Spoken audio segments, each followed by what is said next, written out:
I'm very interested in the way that people's thoughts on the soul have changed over time. So there's a chapter in the book called The Migratory Soul that's about this theme.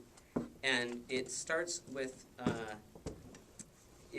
I tried to think of the weirdest possible example to illustrate this concept. And what I came up with was, if a woman sees a guy that's kind of staring at her breasts, she says, "Hey, I'm up here," right? We've all heard, that's like the line, right? Yeah, the joke.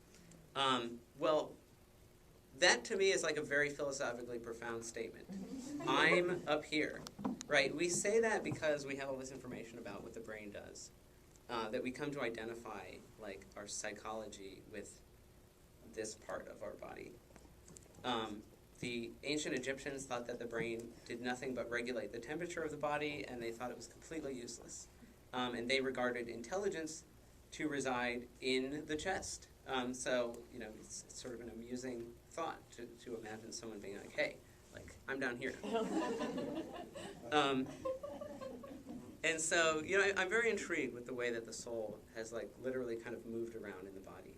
And now, in the 80s and 90s, you have neurologists like Oliver Sacks saying, not only is what it means to be human, like, you know, distinctly in the brain, but it's actually on the left side. Like, this is just kind of that animal crap that anything can do, but, like, the important stuff's happening over here. Descartes decided it was the pineal gland. He was like, that's where all the action happens. The soul is in the pineal gland. It's this kind of thing. So, and then now we've gone to this thing where we've dematerialized it, and we say it's this emergent property of the whole thing. It's not in any place at all. So that to me is this very sort of fascinating history of the way we've kind of like, it's this three-card monte. We've moved the soul around. And your other question was about Ray Kurzweil. And so among the things that Ray Kurzweil thinks is that we're going to get to this point that he calls a singularity, where computers will be sort of infinitely better than ourselves. And among other things, we will be able to live forever by uploading our consciousness into a computerized form, where it will sort of live in this like cloud. I find that a very deeply unsatisfying view of the afterlife.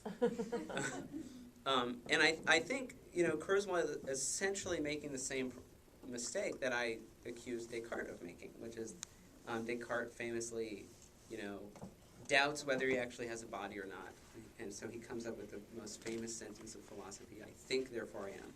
So I know that I'm thinking. I have no idea if I have hands or feet, but I know that I'm thinking. So I think Descartes would be pretty satisfied if he found out that, in fact, he didn't have a body, but he just lived in like a giant cloud storage facility in North Carolina or something. But I think part of what Kurzweil is really missing is that if you have this view that all that people do is sit around and think, then I guess you could maybe do that in some sort of dematerialized internet form. But I think one of the things that artificial intelligence is really showing us is that central to the human experience is the fact that we're like roughly 5 to 6 feet tall. We have 2 hands, 2 eyes, 2 ears. We live for approximately 70, 80 years. That all of these things are absolutely, you know, essential to what it means to exist and be conscious. And so the idea that you could be this immortal algorithm running in a cloud, I don't get how that works. And so that's really my beef with this thing. Now, if you could live forever in some sort of robot that was like vaguely human-shaped, I think you'd be closer, but it still doesn't seem like it's quite the real thing.